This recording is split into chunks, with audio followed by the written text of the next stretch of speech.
A gente tem percebido de uma semana para cá, né, aumentaram os casos sim, tanto na rede pública quanto no consultório particular também. A primeira coisa que a gente tem que deixar bem claro é que assim, ó, ela é uma doença, a princípio, né, num primeiro momento, é uma doença benigna, tá? Então não precisa ficar alarmado assim que surgir algumas lesõezinhas na criança ou a criança tiver febre que não vai complicar logo em seguida, entendeu?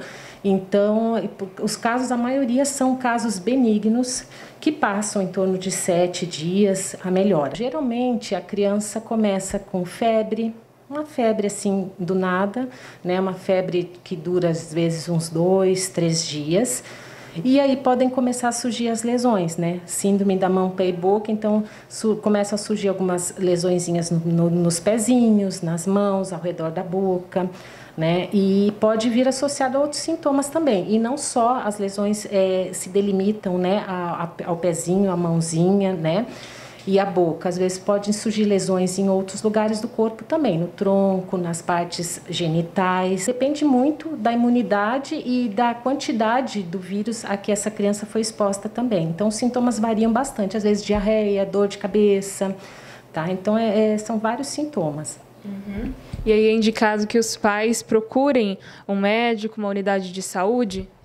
Sim, assim que, né, a criança começou com febre, você percebeu, né, que seu filho está inapetente, está prostradinho, né?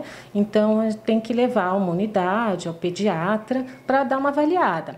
Às vezes, é como eu disse, a febre começa e depois de uns 2, 3 dias começam as lesões, né? Então a mãe às vezes já acha que qualquer febre pode ser, né? Doença da síndrome da mão, pé e boca. Não, a gente às vezes tem que esperar um pouquinho para ver se vão surgir as lesões, porque às vezes pode ser outro quadro viral, né? Nós não temos vários vírus aí em circulação. Quais são os cuidados que os pais devem ter com os filhos? Então, ela é uma doença altamente contagiosa, entendeu? Então, por exemplo, numa creche, se você tem um bebezinho com uma suspeita, um nenê com uma suspeita, então o ideal é retirar essa criança da escola, né? Deixar ele isolado em casa, porque se essa criança for para a escola, ela vai transmitir para outras crianças, porque ela é altamente contagiosa, né?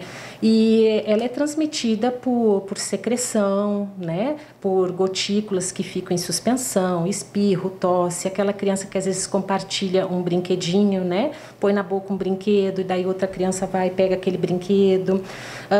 O vírus também pode ser eliminado pelas fezes, então às vezes, né, tem que ter muito cuidado, aquelas pessoas, os bebês que usam fralda, as pessoas que cuidam têm que lavar bem as mãos, né, uma higiene adequada, principalmente o lugar onde for trocar o bebê, depois tem que fazer uma higienização, passar álcool, né, lavar bem as mãos, não levar a criança à escola quando ela tiver com suspeita, lavar as coisas que a criança colocar na boca, entendeu? A criança tá doente, botou um bichinho na boca, um bonequinho, né? Então tem que lavar. Às vezes lavar até isolado, né? Os talheres, o pratinho, os copinhos, essas coisas assim também é bom. Como qualquer outra doença, ela tem as complicações, mas depende muito de cada criança, né? E dos cuidados também, né? E assim, a gente sempre fala os sinais de alerta. Em todas as doenças, a gente tem que sempre frisar os sinais de alerta, né? Então, uma criança que está com a doença, não está comendo, está vomitando, não está tomando líquido, está muito prostrada, às vezes a gente tem que internar, porque o risco dela desidratar é muito grande. As lesões, às vezes, podem acontecer não só perioral, pode ter lesões, né, tipo afta na cavidade oral, né, na mucosa. Aí, nesses casos, a criança não come. Então, às vezes, você precisa levar num hospital para hidratar, dar uma medicação, porque às vezes ela não quer tomar medicação. Então, às vezes, a gente tem que fazer alguma medicação injetável.